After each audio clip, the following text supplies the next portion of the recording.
When the contract came through, Lekan's life changed overnight. The brown envelope he once carried under the hot sun were now replaced with sleek leather briefcases. The offices that once shut their doors on him now rolled out red carpets. He became one of Lagos' golden boys, featured in newspapers, shaking hands with politicians, riding tinted SUVs. But success in Lagos is like palm wine, sweet at the first sip, but it can intoxicate and blur vision. Amara watched from the sideline as Lekan began to change. The boy who once held her hands at Computer Village now barely had time to look into her eyes. His phone buzzed with calls from several women, classy ladies with manicured nails and designer bags, with accent polished in London. Women who laughed at his jokes in places Amara could not afford to enter. One night, Amara confronted him. They sat in front of their living room in their new apartment in Lekki Phase 1. The air smelled of imported leather. Lekan, are you forgetting who was it that was with you when you had nothing? When we ate beans and gari daily and it was luxury to us. What is happening? I don't seem to understand what is happening anymore. You barely have time for me. Are out all day, you come back home late at night. Sometimes you don't even come back at all. Different ladies call you at odd hours of the night. Amara, don't start, Lekan began. You won't understand. You don't fit into this world now. People look at you and think you are just not classy. You need to upgrade, Amara. You need to get into the game. You call me ordinary. After everything we have been through, after all the sacrifices I have made for you, Lekan, I looked humiliation in the face, all for you, and this is what you say to me. So? And so what? Lekan snapped back at her. Well, if you can't continue with me, the door is wide open. You can go. Good riddance to bad rubbish.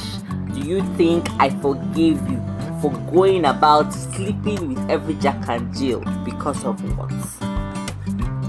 I remember all that happened and I am just tolerating you because of old time's sake. Amara looked at him with tears rolling down her eyes and she said, Lekan, is it you saying this to me? Those words cut deeper than knife, and in that moment, Amara realized that love, when mixed with ambition, can sometimes turn sour. He left her later for one of those polished girls who wore perfumes that announced their presence before their feet touched the floor. Heartbroken, Amara packed her bags and returned to her little apartment in Surulere. Tears mixed with smoke. She started a cooking business. She cooked jollof rice, egusi soup, afang soup, fried rice, mostly for people who ordered for bowls, and later on people began to order for occasions, and she had wonderful reviews of how her cooking was so nice, and what began as her only means of survival later grew little by little. At first, her neighbors began to whisper, sit down, Amara, oh God, Lekan has finally left her. Wonders shall never end. But she blocked her ears to all the rumors and gossips, and dedicated her time and effort into her business, knowing that one day it will grow and her broken heart will be mended.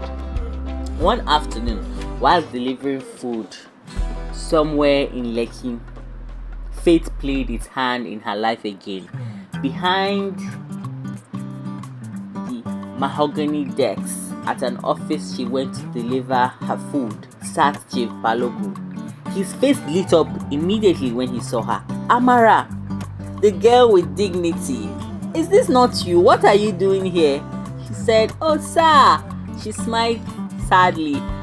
I came to deliver food. I'm the person, somebody from this office ordered food and I was directed here to deliver it. And Chief leaned back, looked at her, and he wondered, why are you delivering food? After the contract, I expected that you should have been well off by now. Amara sighed and looked at him and told him the story. Chief leaned back, shaking his head. A man who abandons a woman like you does not deserve the air he breathes. He placed an order for 50 packs of her food to be delivered to his apartment for a party he was hosting later in the day. That day marked the beginning of Amara's breakthrough. From one order to another came small contracts, bigger contracts, and soon her little kitchen grew into a big catering business in Lagos. The same city that tried to push her came a stage where she rose. Months later, at a high-profile event her company was catering, she met Chike, a quiet, kind-hearted entrepreneur. He wasn't flashy, but his smile was steady, his words were gentle, and his respect for her unshakable. Unlike Lekan, Chike didn't see her as ordinary, he saw her as extraordinary. Meanwhile, Lekan's classy girlfriend showed him pepper. She showed him that honeyed accent and designer bags could also hide venom. She drained his pockets, mocked his struggles when his contracts dried up, and one night left him for a richer man. Broken, humiliated, and left with nothing, Lekan saw Amara's face on a billboard one afternoon.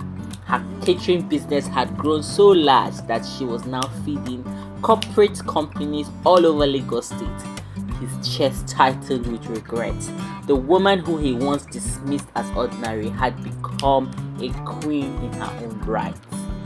Well, my besties, Amara's story is a proof that dignity has a reward. Loyalty may be mocked today, but it builds a tomorrow no one can take away.